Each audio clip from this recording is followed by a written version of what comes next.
Donc c'est moi qui vais... Voilà, c'est l'heure de la présentation du rapport d'activité, du rapport moral.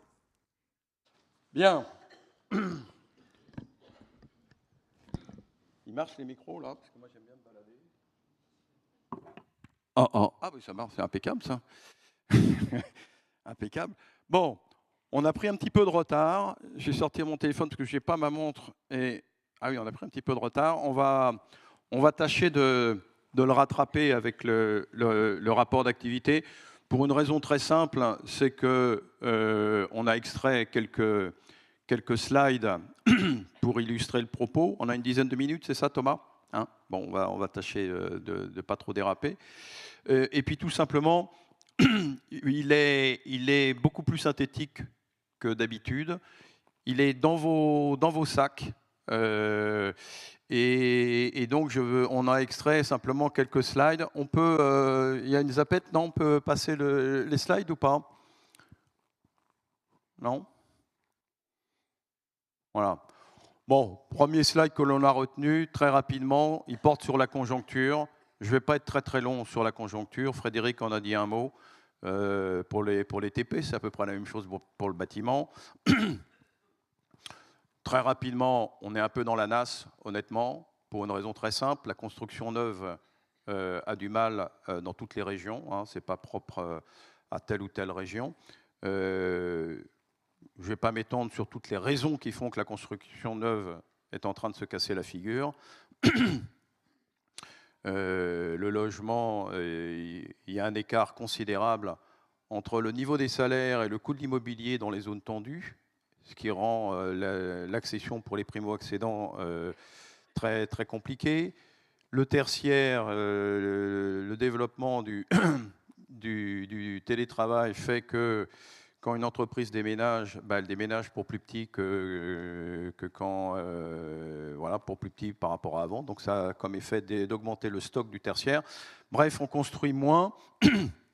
Et la problématique dans le secteur du bâtiment, elle est tout simplement liée au fait que le secteur qui se porte plutôt bien, c'est l'entretien et la rénovation. Par contre, tous ceux qui faisaient de la construction neuve, évidemment, vont dans cette activité-là. Et ça a tendance à augmenter la concurrence et faire diminuer les prix. Bref, donc on est un peu dans la nasse dans le bâtiment. En ce qui concerne le TP, je rappelle que le TP, c'est 70 ou 80% de marché public.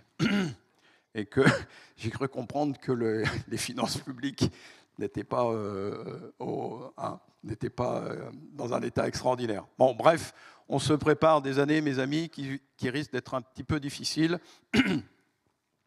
On peut passer slide d'après. Slide rapidement sur l'emploi dans nos coopératives. Ce slide est assez intéressant. On a un emploi qui s'est plutôt maintenu convenablement. Ah, c'est très bien. Ah, mais super, merci. Ça marche comment, ça? OK, d'accord.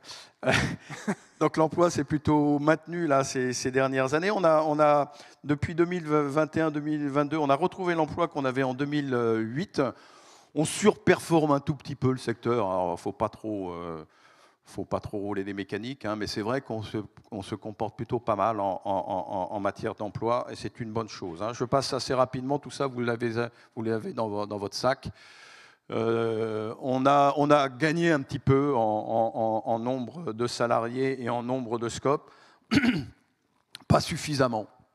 Honnêtement, pas suffisamment. Il faut absolument que tout ce que l'on a mis en place en matière de développement porte ses fruits.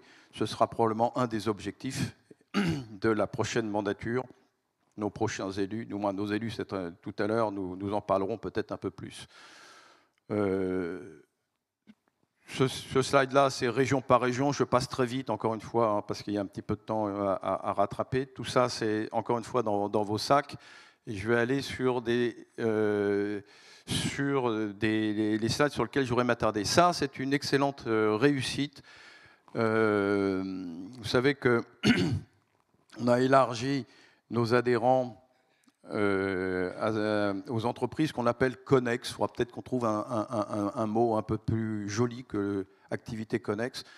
Les cabinets d'architectes, les bureaux d'études, on a entamé quelque chose d'un peu particulier depuis 2022. Et vous voyez qu'il y a une croissance très importante et il y a encore des potentialités très importantes parce qu'on a beaucoup de bureaux d'études, beaucoup de cabinets d'architectes en scope. Les métiers, entre guillemets, intellectuels, le statut scope convient très très bien aux métiers intellectuels que sont ceux de l'ingénierie et ceux de l'architecture, d'une manière plus générale, au-delà de notre secteur d'activité. Mais on est absolument ravis d'étendre notre fédération à l'ingénierie et à l'architecture. Et je sais qu'il y a dans le pipe beaucoup d'autres adhésions, et donc ce sera un des points de développement futur pour la fédération. J'oubliais sur les métiers intellectuels, cher François, pardon, je ne sais pas où il est, François Berger. Où est-ce qu'il était? Ah, eh bien évidemment, hein, les géomètres.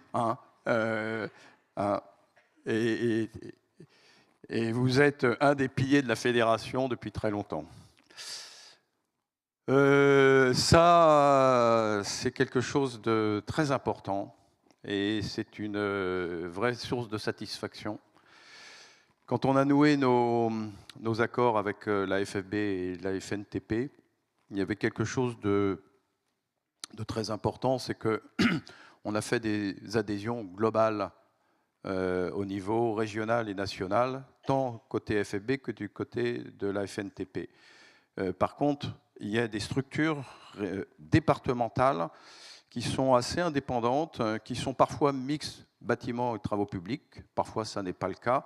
Et c'était très important que nos adhérents adhèrent à ces fédérations départementales, tout simplement pour ne pas être considérés comme des passagers clandestins au sein de ces organisations professionnelles. Et c'est au niveau local que se passent nos métiers, tant du bâtiment que des TP. Et donc vous voyez là, en 2020, la progression en 2024 par rapport à 2020, la progression de nos adhésions dans les FFB départementales. On a quasiment triplé notre nombre d'entreprises et notre nombre en salariés. On a triplé les adhésions au niveau départemental. Et donc nous sommes maintenant, vous savez qu'on a refait une forme de représentativité au sein de ces deux organisations professionnelles. Et maintenant, nous sommes vraiment des membres à part entière de ces deux organisations. Et ça, c'était quelque chose de très important pour la fédération. Je passe assez vite sur... vous savez que notre fédération offre différents types de services. Ils sont toujours extrêmement appréciés. Et donc, dans le rapport d'activité, il y a un petit focus fait sur chacune des directions et des services rendus par la fédération. La première direction qui est très sollicitée, c'est toutes les affaires sociales.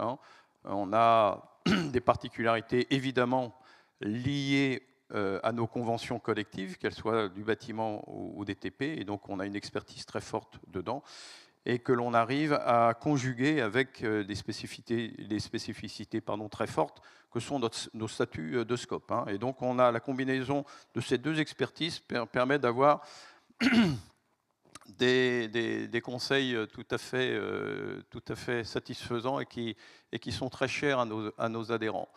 On a ensuite une direction des affaires juridiques qui traite de toutes les problématiques de marché et de tout un ensemble de problématiques, soit techniques, soit juridiques. Là aussi, c'est un service qui est très, très apprécié de nos adhérents. La communication, on a fait pas mal de travail avec la communication. Alors le slide, il y a beaucoup de choses dessus, mais bon, on a un nouveau site web, on a modernisé la charte graphique, on a fait tout un ensemble de portraits vidéo et de vidéos. D'une manière générale. Je vous encourage vivement à aller surfer sur notre site. Il est, je crois, très, très bien fait. Et on dit très, très long sur toute la vitalité de notre fédération. Je passe assez vite. Vous savez que la RSE, c'est un sujet qui est cher à notre fédération. On a pris le train très tôt. On a pris le train en marche très très tôt. Hein. Je crois de mémoire hein, que la norme ISO 26000, qui est le référentiel propre à la RSE, hein, ISO ça veut dire International Standard Organization, hein, donc c'est un référentiel qui a été accepté par, je crois, plus d'une centaine de pays, 106 pays exactement. Hein, et donc c'est sur la base de ce référentiel-là que la fédération, dès 2010, hein, a mis en place toute une démarche pour entraîner nos entreprises, et on a développé des outils qui permettent aux entreprises de toute taille d'aller chercher une évaluation par l'AFNOR et un label que l'on a appelé Scope RSE BTP. La plus petite des entreprises qui a été labellisée, elle faisait 4 personnes à l'époque, elle a peut-être grandi, je ne sais pas s'ils sont ici, c'était la société Agrip. Et puis on a des entreprises de toute taille qui se sont lancées dans la démarche. Alors on a mis en place un label en 2015 avec l'AFNOR, donc le label Scope RSE, qui se base d'abord sur une évaluation minimale par l'AFNOR de 400 points et qui ensuite prend en compte un certain nombre de dispositions qu'il y a propres à notre statut. Le label a mis un peu de temps à démarrer. On est à un point d'inflexion. On a dans le pipe plus d'une centaine d'entreprises là, sur les 500 qui ont entrepris une démarche RSE qui va les amener à la labellisation. Et puis, on sait qu'il y en a un certain nombre d'autres qui vont rejoindre. Il est évident, hein, et ça, c'est le message que je voudrais livrer, plus d'entreprises seront labellisées et plus notre label sera solide et reconnu. Il faut avoir en tête que dans nos professions, notre label est le plus solide. La FFB a développé des choses, la FNTP aussi, alors ils nous rattrapent. Hein. Ils ont des outils qui commencent à être vraiment très sérieux. Hein. Mais on a encore le label le plus solide, tout simplement. Pourquoi? Parce qu'il s'appuie sur ce référentiel ISO 26000 et il s'appuie sur une évaluation de ce qu'on appelle un organisme tiers, un OTI, un organisme tiers indépendant et qui est en l'occurrence pour nous l'AFNOR. Voilà, je ne sais pas si Alain Junot sera là aujourd'hui, mais ce label avait été fabriqué donc en collaboration avec l'AFNOR. On a, cher Jean-Marie, je crois qu'on peut t'applaudir, on peut applaudir Jean-Marie, tout simplement parce qu'il a développer des outils de mutualisation. Je vais aller assez vite parce qu'on pourrait, si on les descendait tous, on y serait peut-être encore en début d'après-midi. Mais il y a plus de 100, 150, parfois 200 entreprises qui utilisent les services que Jean-Marie a mis en place de mutualisation. C'est tout simplement des achats groupés et qui permettent à nos entreprises d'avoir des meilleurs prix sur des prestations ou des produits particuliers. Hein, vous voyez, ça va de tout ce qui est fourniture de bureaux, de matériel par France Bonhomme, de véhicules, voilà. Hein. Je passe assez vite, pardon Jean-Marie, mais le temps nous y impose. On a eu une activité, on a eu une action très particulière pour les CAE au sein de la fédération.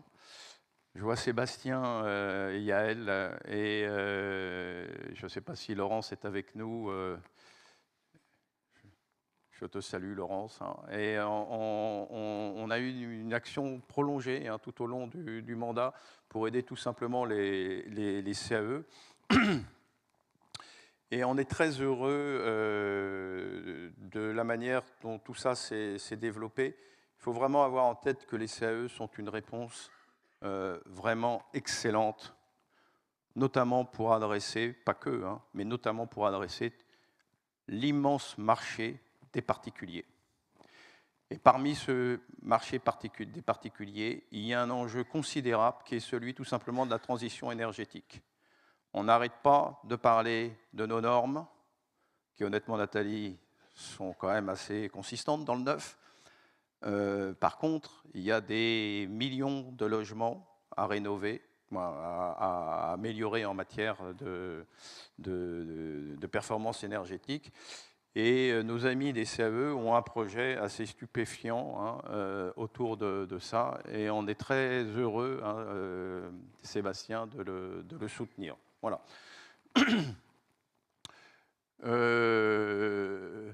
On a eu tout un ensemble de temps forts, ce soit dans toutes les manifestations, soit des salons, des conventions. Je vous passe assez rapidement tout ça est dans votre sacoche. Je voudrais finir, je crois que c'est le dernier slide, je voudrais finir là-dessus.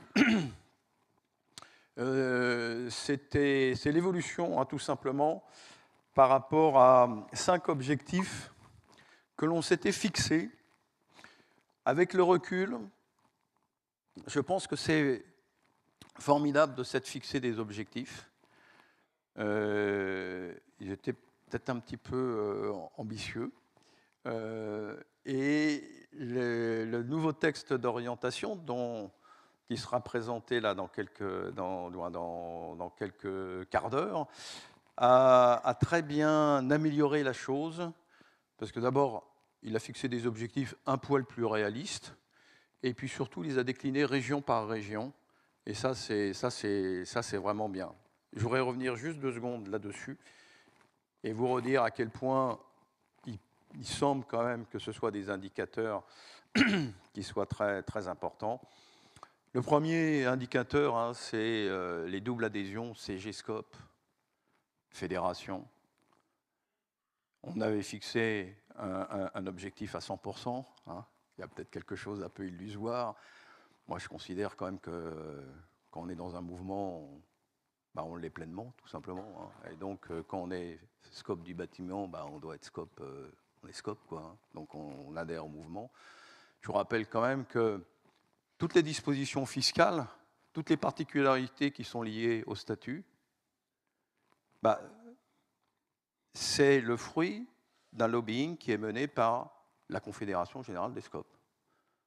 Donc, payer ces cotisations, et la contrepartie de cette chose-là, les pouvoirs publics, depuis très longtemps, la contrepartie de disposition, c'est pour développer le mouvement des scopes, le mouvement coopératif. Depuis la naissance de la Troisième République jusqu'à maintenant, alors évidemment, avec des gouvernements qui ont plus ou moins soutenu, les dispositions sont liées au développement du mouvement coopératif. Donc, être scope et de ne pas participer à ça, c'est quand même pas terrible, quoi. Voilà. Donc, c'est super important. On n'a pas atteint 100%. Il va falloir continuer à œuvrer. Et inversement, nos entreprises qui sont à la Confédération, il y en a quelques-unes qui ne sont pas adhérentes à notre fédération, ça nous affaiblit, tout simplement. Et donc, c'est toute l'importance de cette double adhésion. On a une autre adhésion, un autre indicateur qui est la double appartenance entre nos entreprises et les fédérations départementales du BTP. Et ça, c'est super important. C'est super important parce que c'est ce qui fait que l'on n'est pas des passagers clandestins de ces 2 organisations.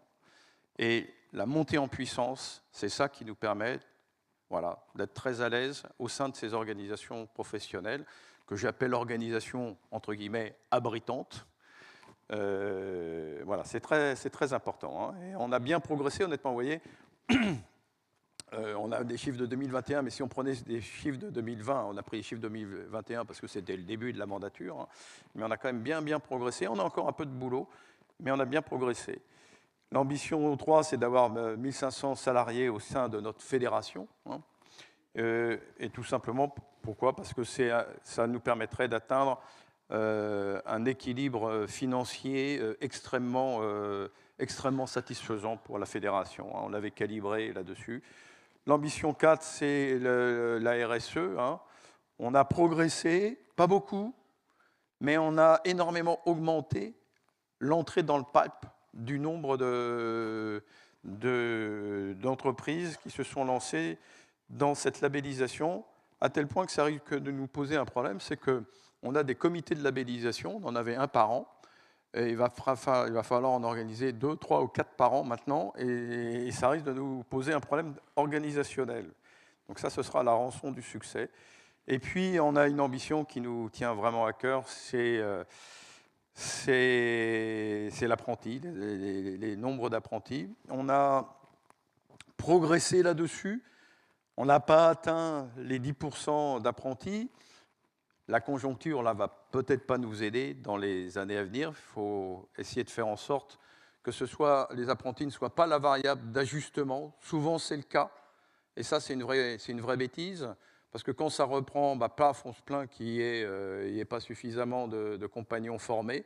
Donc, il faut arriver à sanctuariser l'apprentissage. On s'était fixé 10%. Honnêtement, c'est très ambitieux. Il y a des boîtes qui sont à ce niveau-là. Toutes ne le sont pas. Ayez en tête quand même quelques chiffres, relativement simples, je l'ai dit à chaque fois. Mais en gros, l'apprentissage, à l'échelle nationale, tout métier confondu, tout secteur d'activité confondu, c'est entre 3 et 3,5%. Dans le bâtiment et les travaux publics, on est au-dessus. En moyenne, on est entre 5 et 6%. Donc vous voyez qu'avec 7,81%, on surperforme très largement. Et nous sommes des entreprises des entreprises qui ont beaucoup recours à l'apprentissage, et ça fait partie de nos fiertés.